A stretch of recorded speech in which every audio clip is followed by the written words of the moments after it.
ಅಜ್ಜಿಯ ನಿಧನಕ್ಕೆ ಮೊಮ್ಮಗ ನಿಖಿಲ್ ಕುಮಾರಸ್ವಾಮಿ ಭಾವುಕರಾಗಿದ್ದಾರೆ. ಅಜ್ಜಿಯ ಅಗಲಿಕೆ ತುಂಬಲಾರದ ನಷ್ಟ ಅಂತ ಹೇಳಿ ನಿಖಿಲ್ ಕುಮಾರಸ್ವಾಮಿ ಪೋಸ್ಟ್ ಮಾಡಿದ್ದಾರೆ. ಕುಟುಂಬದ ಆಧಾರ ಸ್ತಂಭ ಆಗಿದ್ರು ನಮ್ಮ ಅಜ್ಜಿ ಅಂತ ಹೇಳಿ ಸ್ಮರಿಸಿದ್ದಾರೆ.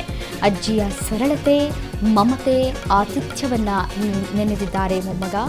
ಮನೆಗೆ ಬಂದವರನ್ನ ಹಸಿದ ಹೊಟ್ಟೆಯಲ್ಲಿ ಕಳುಹಿಸ್ತಾ ಇರಲಿಲ್ಲ ಅಂತ ಹೇಳಿ ಸ್ಮರಿಸ್ತಾ ಇದ್ದಾರೆ. ಚೆನ್ನಮ್ಮ ಅವರನ್ನ ಅನ್ನಪೂರ್ಣೇಶ್ವರಿ ಸ್ವರೂಪ ಅಂತ ಹೇಳಿ ವರ್ಣಿಸ್ತಾ ಇದ್ದಾರೆ. ಅಜ್ಜಿ ಕಲಿಸಿದಂತಹ ಜೀವನದ ಪಾಠಗಳು ಸದಾ ನಮ್ಮಲ್ಲಿ ಜೀವಂತವಾಗಿ ಇರುತ್ತೆ ಅಂತ ಹೇಳಿ ಭಾವುಕ ನುಡಿಗಳನ್ನಾಡಿದ್ದಾರೆ. ದೇವೇಗೌಡರ ಕುಟುಂಬದ ಹಿರಿಯ ಕೊಂಡಿಯಾಗಿದ್ದಂತಹ ಚೆನ್ನಮ್ಮ ದೇವೇಗೌಡ ಅವರ ಅಗಲಿಕೆ ಕುಟುಂಬ ಸದಸ್ಯರಿಗೆ ಮಾತ್ರವಲ್ಲ, ಅವರನ್ನು ಪ್ರೀತಿಯಿಂದ ಕಂಡಂತಹ ಎಲ್ರಿಗೂ ಅಪಾರ ನೋವನ್ನು ತಂದಿದೆ. ಚೆನ್ನಮ್ಮ ದೇವೇಗೌಡ ಅವರ ನಿಧನದ ಬಳಿಕ ಮೊಮ್ಮಗ ಹಾಗೂ ಜೆಡಿಎಸ್ ಯುವ ನಾಯಕ ನಿಖಿಲ್ ಕುಮಾರಸ್ವಾಮಿ ಅಜ್ಜಿಯನ್ನ ನೆನೆದು ಭಾವುಕವಾಗಿ ಪೋಸ್ಟನ್ನು ಹಂಚಿಕೊಂಡಿದ್ದಾರೆ. ನಮ್ಮ ಹೆಮ್ಮೆಯ ಅಜ್ಜಿ ಇವತ್ತು ನಮ್ಮನ್ನ ಅಗಲಿದ್ದಾರೆ ಎಂಬ ಸತ್ಯವನ್ನ ಅರ್ಗಿಸಿಕೊಳ್ಳೋದಕ್ಕೆ ಸಾಧ್ಯವಾಗ್ತಾ ಇಲ್ಲ. ಅವರ ಅಗಲಿಕೆ ನಮ್ಮ ಇಡೀ ಕುಟುಂಬಕ್ಕೆ ತುಂಬಲಾರದ ನಷ್ಟ ಅಂತ ಹೇಳಿ ನಿಖಿಲ್ ಕುಮಾರಸ್ವಾಮಿ ತಮ್ಮ ನೋವನ್ನು ವ್ಯಕ್ತಪಡಿಸಿದ್ದಾರೆ.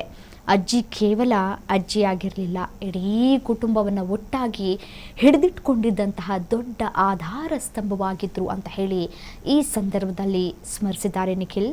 ಕುಟುಂಬದ ದಾರಿದೀಪವಾಗಿದ್ದಂತಹ ಅವರ ಪಾತ್ರವನ್ನು ನೆನಪಿಸ್ಕೊಂಡಿದ್ದಾರೆ, ಮೆಲುಕು ಹಾಕಿದ್ದಾರೆ.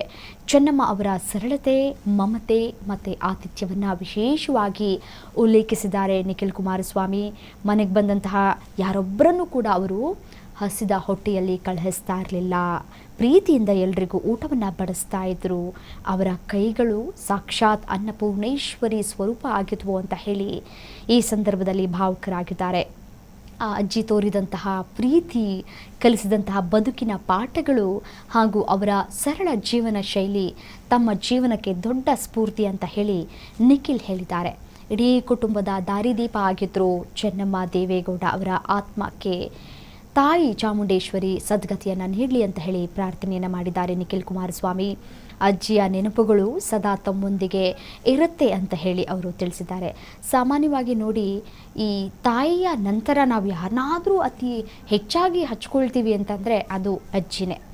ಅಜ್ಜಿ ತೋರಿಸುವಂತಹ ಪ್ರೀತಿ, ಅವರು ನಡೆದುಕೊಳ್ಳುವಂತಹ ರೀತಿ, ನಮಗೆ ತಿಳಿ ಹೇಳುವಂತಹ ರೀತಿ ಮತ್ತು ಜೀವನದ ಪಾಠವನ್ನು ಕಲಿಸುವಂತಹ ರೀತಿ, ಅವರು ನಡೆದು ಬಂದಂತಹ ಹಾದಿಗಳನ್ನೆಲ್ಲವನ್ನು ಕೂಡ ನಮಗೆ ಕಥೆಯ ರೂಪವಾಗಿ ಹೇಳ್ಕೊಳ್ತಾ ಬರ್ತಾರೆ, ಹೇಳುವಂತಹ ಕೆಲಸವನ್ನು ಮಾಡ್ತಾರೆ. ನಾವು ದೊಡ್ಡವರಿಗೆ ಯಾವ ರೀತಿಯಾಗಿ ಮರ್ಯಾದೆ ಕೊಡಬೇಕು, ಚಿಕ್ಕವರಿಗೆ ಯಾವ ರೀತಿಯಾಗಿ ಮರ್ಯಾದೆ ಕೊಡಬೇಕು, ನಮ್ಮ ಜೀವನವನ್ನು ನಾವು ಹೇಗೆ ಸಾಗಿಸಬೇಕು, ಕಷ್ಟ ಸುಖಗಳನ್ನು ಹೇಗೆ ನಾವು ಸಮಾನವಾಗಿ ತೆಗೆದುಕೊಂಡು ಹೋಗಬೇಕು ಅನ್ನುವಂತಹ ಪಾಠವನ್ನು ಕಲಿಸೋದೇ ಅಜ್ಜಿ.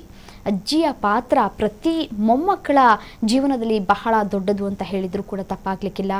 ಉಸಿರಾಟದ ತೊಂದರೆಯಿಂದ ಬೆಂಗಳೂರಿನ ಮಣಿಪಾಲ ಆಸ್ಪತ್ರೆಗೆ ದಾಖಲಾಗಿದ್ದರು ಚೆನ್ನಮ್ಮ ದೇವೇಗೌಡ. ಅವರು ಚಿಕಿತ್ಸೆ ಫಲಕಾರಿಯಾಗದೆ ಶನಿವಾರ ಸಂಜೆ ವಿಧಿವಶರಾಗಿದ್ದರು. ಅವರ ಅಗಲಿಕೆಗೆ ದೇವೇಗೌಡರ ಕುಟುಂಬ ಸೇರಿದಂತೆ ಹಲವು ರಾಜಕೀಯ ಗಣ್ಯರು ಸಂತಾಪವನ್ನು ವ್ಯಕ್ತಪಡಿಸಿದ್ದಾರೆ. ಅಜ್ಜಿ ತೋರಿಸುವಂತಹ ಪ್ರೀತಿ ಇದೆಯಲ್ಲ, ಅದನ್ನು ಅಮ್ಮನೂ ಕೂಡ ತೋರಿಸೋದಿಲ್ಲ. ಅಷ್ಟರ ಮಟ್ಟಿಗೆ ತೋರಿಸಿರ್ತಾರೆ ಅಜ್ಜಿ ಅಂತಿರು. ಬೇಕು ಬೇಡಗಳೆಲ್ಲವನ್ನ ಕೂಡ ನೋಡ್ಕೊಳ್ತಾರೆ. ಅಮ್ಮ ಗದರಿದ್ರೆ ಅಜ್ಜಿ ಯಾವತ್ತಿಗೂ ಕೂಡ ಬಿಗಿದಪ್ಪಿಕೊಂಡು ಪ್ರೀತಿಯನ್ನು ಕೊಡ್ತಾಳೆ.